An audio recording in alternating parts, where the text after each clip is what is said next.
Hello there and welcome to the Bearded Peacock. It's my channel where we talk all things Leeds United.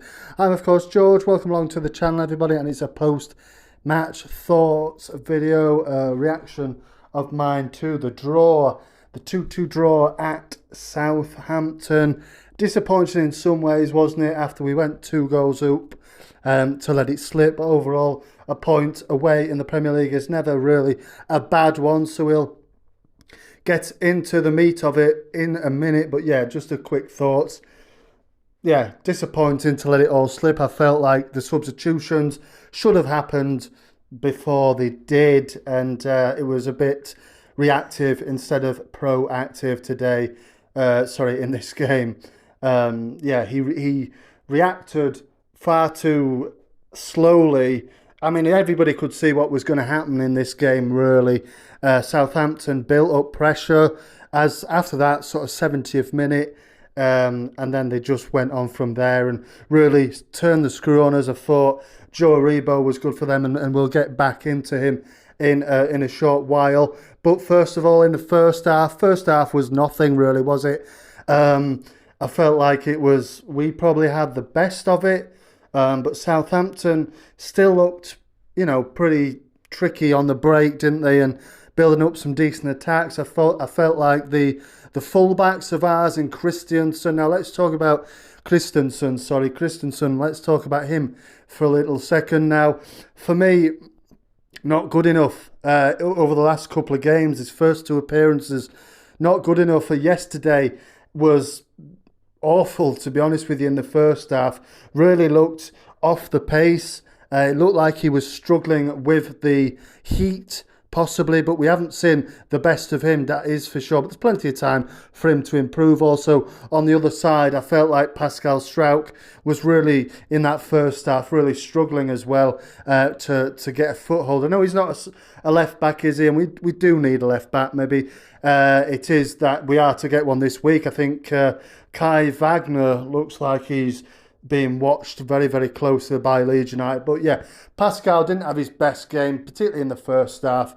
That position definitely needs addressing. But as soon as we come out in the second half, 30 seconds in, bang, we get the goal, don't we? And it's Rodrigo. It's lovely from Jack Harrison down on the left-hand side. You could say he had far too much space from a Southampton perspective, but that's not of our concern.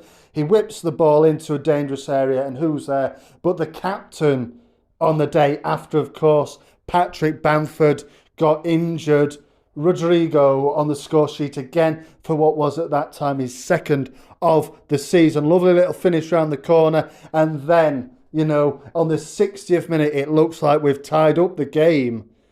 Rodrigo nods in from close range. It's a Pascal Struijk flick on from a corner, and Rodrigo just nods it in. The keeper, Bazumu, is beaten already, and Rodrigo, like I said, captain at the time, gets his second, his third in the Premier League so far, third in 2 games, and we go 2-0 up, and it's him who I want to talk about now as my man of the match. Obviously, for me, we didn't play that well in this game.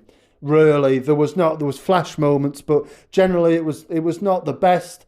But Rodrigo, obviously, with his 2 goals, captaining the team, like I said, in the second half, from the half-hour mark, really, and he got his 2 goals. Lovely taken first goal. There's some stats on the screen there for you now. Lovely taken, that first goal. Little flick round the corner. Caught the goalkeeper off guard, and then obviously the second one, easy as you like, just a nod in with his head into an open net. Anybody would have scored that one, wouldn't it? But it is his goal. He has 3 goals now, like I said, in the first 2 games. He is looking, I don't want to tempt fate really, but he's looking like the player that we bought, when we came into the Premier League for going on £30 million. He's stepped up, and Marsh has really given him the confidence to do that by the look of it. But let's, then talk about what happened then. Obviously, 70th minute comes around, or 60-odd minute, Joe Aribo's introduced, and he switches the game round for me then. He switched the game round. From there, 70th minute, we had that water break, that fluid break, and then Ralph Hasenhüttl, fair play to him. He switched to the 4-2-2 formation, which we all know that we could play sometimes with obviously the Red Bull guys, formations. That's one they like to use. He switched to that. He went to obviously a back four, started to push players up forward. Joe Aribo gets what's far too easy, this first Southampton goal from our perspective. I think it's Adam Armstrong, bursts down the left-hand side, he crosses it in. Where is the defence? I don't know. I don't know what they're doing. Aribo's in all sorts of space, takes his time with it, and he puts it into the net eventually. And then, you could see it coming a mile off. Jesse Marsch didn't make the changes when he should have done. And what happens with sort of 9 minutes or so to go, Walker-Peters gets the equaliser. It's a lovely ball from Mara, who came on. I think that was his debut, wasn't it? Lovely ball. I mean, Jack Harrison, come on now.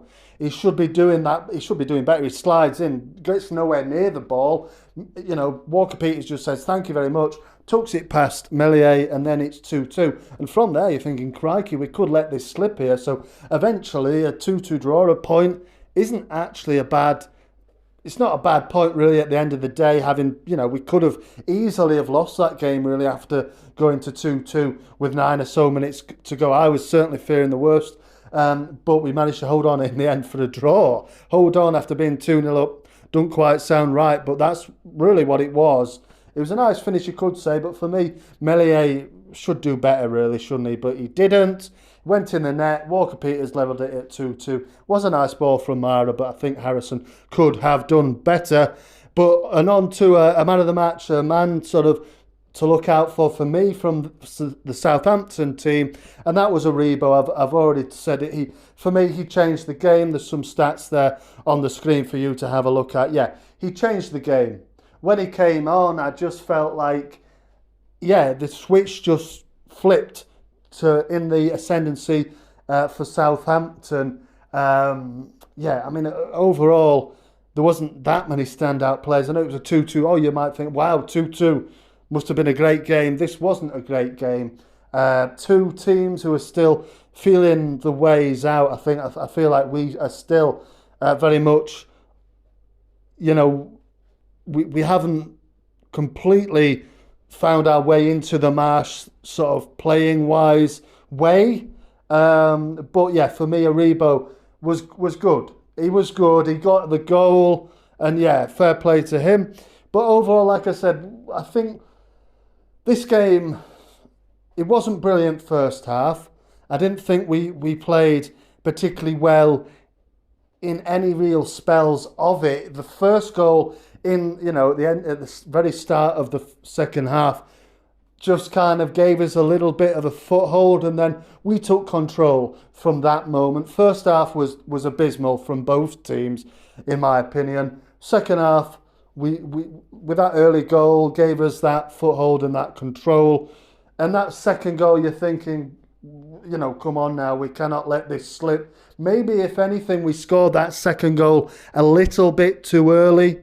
But there's no denying that Jesse Marsch here should have made the substitutions. Harrison, you could see it a mile off. He was absolutely knackered. He was knackered, and that's a tired sort of tackle we see at the end where he misses the ball completely in the penalty box, and Walker-Peters puts it in for 2-2. Come on now, you've got 5 subs. Why are you not making those changes? It seems really obvious to me that should happen. But obviously it wasn't obvious to Marsch. Obviously Bamford gets injured on half an hour. So for me, and let me know in the comments what you think. But for me, Jesse Marsch needs to. We need to get rid of Patrick Bamford, and we need to find a replacement for him. Not an understudy for him, because he's coming into 29 years old and he can't stay fit. So what good is he on the treatment table constantly? Because I know Jesse Marsch is saying it's probably not that bad, but still, he's out injured all the time. It'll probably still be a few weeks, a month before he's back in the team. We need to get a striker in this week. But anyway, let me know what you're thinking of this game. Are you disappointed, or are you quite happy with the point, even though we let slip a 2-goal lead? Comment, like and subscribe. Thanks for watching. Marching on together.